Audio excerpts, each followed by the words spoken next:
Olá, sejam todos bem-vindos a mais um encontro com a Palavra.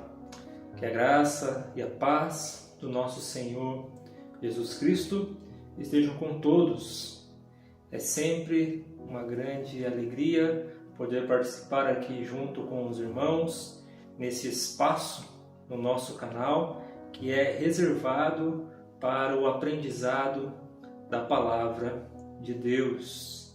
Nós estamos falando a respeito dos desafios modernos, como a nossa vida cristã é desafiada todos os dias por esse mundo ao qual nós vivemos. E hoje o tema da nossa lição será Vencendo o Desafio das Decepções. Com certeza, durante a sua vida, em algum momento, você já sofreu alguma decepção, seja com você mesmo, seja com as pessoas à sua volta. Por algum momento na sua vida, a decepção bateu a porta do seu coração. Como nós devemos agir nesses momentos? Qual é o nosso socorro? A quem devemos buscar? E como impedir que a decepção tome conta de todos os nossos sentimentos? Por isso eu quero convidar os amados irmãos para que abram suas Bíblias comigo no Evangelho de Jesus Cristo, conforme escreveu Lucas, capítulo de número 24. Nós iremos ler os versos de número 13 a número 32. Lucas, capítulo 24, versículos de 13 a 32. Se você já encontrou a passagem bíblica, acompanhe comigo agora a leitura da Palavra de Deus. Naquele mesmo dia, 2 discípulos estavam indo para uma aldeia chamada Emaús, que ficava a uns 10 quilômetros de Jerusalém. E iam conversando a respeito de tudo o que tinha acontecido. Enquanto conversavam e discutiam, o próprio Jesus se aproximou e ia com eles. Porém, os olhos deles estavam como que impedidos de o reconhecer. Então lhes perguntou: "O que é que vocês estão discutindo pelo caminho?" E eles pararam entristecidos. Um, porém, chamado Cleopas, respondeu: "Será que você é o único que esteve em Jerusalém e não sabe o que aconteceu lá nesses últimos dias?" E ele lhes respondeu: "Do que se trata?" Eles explicaram: "Aquilo que aconteceu com Jesus, o Nazareno, que era profeta, poderoso em obras e palavras, diante de Deus e de todo o povo. E como os principais sacerdotes e as nossas autoridades o entregaram para ser condenado à morte e o crucificaram. Nós esperávamos que fosse ele quem havia de remir Israel. Mas, depois de tudo isso, já estamos no 3º dia desde que essas coisas aconteceram. É verdade também que algumas mulheres do nosso grupo nos surpreenderam, indo de madrugada ao túmulo, e não achando o corpo de Jesus, voltaram dizendo que tinham tido uma visão de anjos, os quais afirmaram que ele vive. De fato, alguns dos nossos foram ao túmulo e verificaram a exatidão do que as mulheres disseram, mas não ouviram. Então ele lhes disse: Como vocês são insensatos e demoram para crer em tudo que os profetas disseram. Não é verdade que o Cristo tinha de sofrer e entrar na sua glória? E começando por Moisés e todos os profetas, explicou-lhes o que constava a respeito dele em todas as Escrituras. Quando se aproximavam da aldeia para onde iam, ele fez menção de passar adiante. Mas eles o convenceram a ficar, dizendo: fique conosco, porque é tarde e o dia já está chegando ao fim. E entrando para ficar com eles, aconteceu que, quando estavam à mesa, ele pegou o pão e o abençoou. Depois partiu o pão e o deu a eles. Então os olhos deles se abriram e eles reconheceram Jesus. Mas ele desapareceu da presença deles. Disseram um ao outro: não é verdade que o coração nos ardia no peito quando ele nos falava pelo caminho, quando nos explicava as Escrituras? Amém. Então nós vemos aqui um relato, de dois discípulos ao qual nós não estamos acostumados, porque não pertenciam ao colégio apostólico de Jesus, mas eram seguidores de Jesus, eram discípulos de Jesus. Um deles, aqui mencionado, chamado Cleopas. E nós vemos esses dois jovens que logo após a morte de Jesus saíram de Jerusalém e foram para Emaús. O que nos chama a atenção nessa caminhada desses dois jovens era que esses dois jovens chegaram com uma esperança em Jerusalém e agora estão indo embora de Jerusalém frustrados, porque eles esperavam que Jesus fosse o rei que iria redimir Israel, que iria dar forças a Israel para enfrentar os romanos, libertar o povo de Israel da escravidão do Império Romano, para que Israel voltasse aos seus dias de glória. Mas Jesus foi crucificado e morto, e agora a esperança desses dois jovens estava se definhando. Eles não acreditavam mais que Jesus poderia mudar a situação de Israel, pois a sua esperança estava morta. Jesus estava morto. Então esses dois jovens decidem ir de Jerusalém para Emaús. Como diz o texto, a distância de Jerusalém até Emaús era 10 a 11 quilômetros. Era uma distância considerável, apesar deles estarem dispostos a percorrer este caminho. Devemos lembrar que as estradas daquela época não são como as estradas de hoje, pavimentadas. Eram estradas de terra em más condições, o que tornava o trajeto mais cansativo e perigoso. Mas esses dois jovens decidem ir embora de Jerusalém, porque não aguentavam mais permanecer ali, porque ali eles tinham uma lembrança de que seu mestre, que eles estavam tão esperançosos, agora estava morto. Então esses jovens decidem ir para Emaús, decepcionados com a vida. Mas o que eles não esperavam era encontrar esse rapaz que estava também a caminho de Emaús.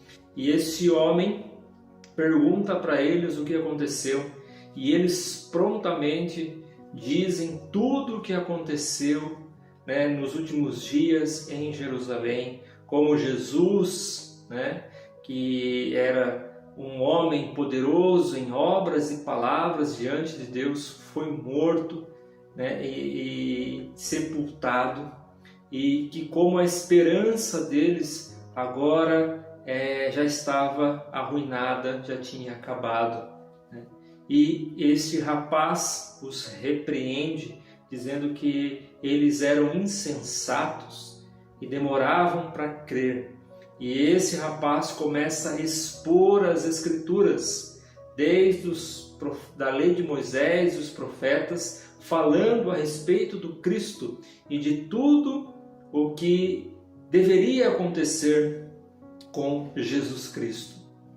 E esses jovens ouvem essa exposição da palavra de Deus e pedem para que esse homem fique com eles, porque já era tarde, já era ao entardecer da noite, e esses jovens pedem para que esse rapaz fique com eles, e no momento de partir o pão, a hora que esse homem abençoa o pão, como escamas que caem dos olhos, como venda que sai dos olhos, esses jovens enxergam Jesus e se surpreendem, e Jesus imediatamente desaparece, da vista desses jovens. Então um diz para o outro: por acaso não ardia o nosso coração no peito quando ele fazia a exposição das Escrituras? Amados irmãos, nós iremos passar por problemas e dificuldades e nós iremos ficar sem esperança, desesperados, como esses jovens.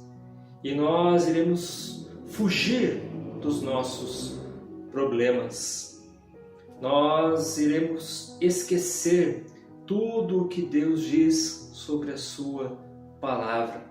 Iremos focar somente na nossa decepção. Vejam esses jovens, esqueceram tudo o que Jesus fez e falou. Apesar de eles dizerem que Jesus era um homem poderoso em palavras e obras, eles não creram que Jesus era poderoso para ressuscitar dos mortos. Vejam que em certo momento da conversa, eles até dizem: algumas mulheres do nosso grupo disseram que não acharam o corpo. Alguns dos nossos, também indo lá no sepulcro, também não acharam o corpo. E eles não creram, porque estavam focados na sua decepção, no seu problema. E nós, muitas vezes, caímos nesta armadilha. Não vemos Jesus caminhando conosco, porque estamos com os nossos olhos no problema e não em Cristo. A nossa atenção está voltada para a nossa decepção, para o nosso momento de angústia, o nosso momento de tristeza, e nós não conseguimos enxergar Cristo caminhando conosco. Muitas vezes, diante dessas situações, nós nos tornamos como esses discípulos a caminho de Emaús, insensatos e incrédulos, porque não reconhecemos a presença de Cristo conosco. Vejam, a decepção desses jovens era tamanha que eles não reconheceram o próprio Cristo com eles. E eles eram seus discípulos, estavam com Jesus o tempo todo, ouviam as palavras de Jesus, viam os milagres realizados por Jesus e não reconheceram Cristo, por causa da cegueira que a decepção, que a tristeza provoca no nosso coração. Qual é a nossa atitude diante das situações adversas? Fugir para longe, como esses discípulos fizeram, ir para Emaús, ir para longe, fugir, tentar esquecer, se afastar, ou ouvir a palavra de Deus? Porque notem que quando Cristo se revela a eles e eles reconhecem Jesus, imediatamente eles afirmam um para o outro: por acaso não ardia o nosso coração no peito quando ele fazia a exposição das Escrituras? Quando nós estamos decepcionados, quando nós estamos feridos, sem esperança, o remédio para a nossa alma não está em nós, não está no nosso próximo, não está neste mundo, não está em tudo que esse mundo pode oferecer, mas sim na palavra de Deus, na exposição bíblica da palavra de Deus. A palavra de Deus é capaz de trazer esperança ao homem, de fazer o homem ferido recuperar as suas forças, a sua energia, do incrédulo crer em Cristo e daquele que está triste saltar de alegria na presença de Deus. Este é o poder da palavra que fala ao nosso coração através do Espírito Santo de Deus. Esses discípulos foram impactados por Jesus quando Jesus fazia a exposição da palavra. Por isso, quando nós nos depararmos com situações de aflição, de dores, de angústias, de desespero, aonde nós não encontramos esperança, a palavra de Deus é o manancial para a nossa alma. É o oásis no deserto, é o lugar aonde nós iremos saciar a nossa alma, porque a palavra de Deus, ela desperta em nós a fé para crermos que apesar dos problemas, apesar das tristezas, apesar dos momentos em que nós perecemos e ficamos sem esperança, Cristo está caminhando conosco. E nós só iremos enxergar isso na comunhão com Deus através da sua palavra. Não há, queridos irmãos, outra maneira de enxergarmos a Cristo se não for pela sua palavra. Quando lemos a sua palavra, nós estamos de frente com o autor. A Bíblia é o único livro que, ao lermos, não estamos sozinhos. O próprio autor está conosco, nos fazendo companhia. Cristo Jesus está conosco através da sua palavra. Nesse mundo em que nós vivemos, esse é o desafio do cristão. Nesse mundo moderno, com tanta tecnologia, com tantas coisas que nos oferecem, palestras de autoajuda, de motivação, cursos, treinamentos, tudo isso não irá saciar a sua alma. A sua alma só encontrará descanso na palavra de Deus. A palavra de Deus é o manancial para as nossas vidas. Este é o desafio para nós, no nosso mundo que vivemos hoje, no tempo em que nós vivemos. Recorrer à palavra, ouvir a voz de Deus pela palavra. No meio de tantas vozes, diferenciar a voz de Deus, a voz que arde em nosso coração, que quebranta o nosso espírito e que nos faz enxergar um novo horizonte, uma esperança, uma alegria. Cristo Jesus é a nossa esperança. Que Deus os abençoe. Eu desejo a todos um ótimo final de semana e até o próximo encontro com a palavra, se assim o Senhor nos permitir. Um forte abraço a todos e até lá.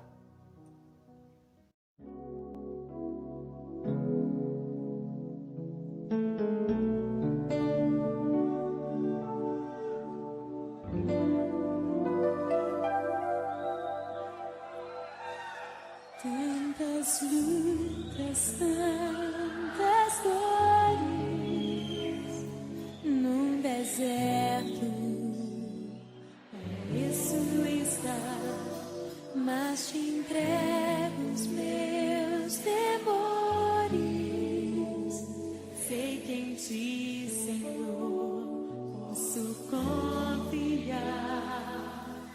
Quero trazer à memória aquilo que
tantas lutas, tantas dores, num deserto pareço estar, mas te entrego os meus temores.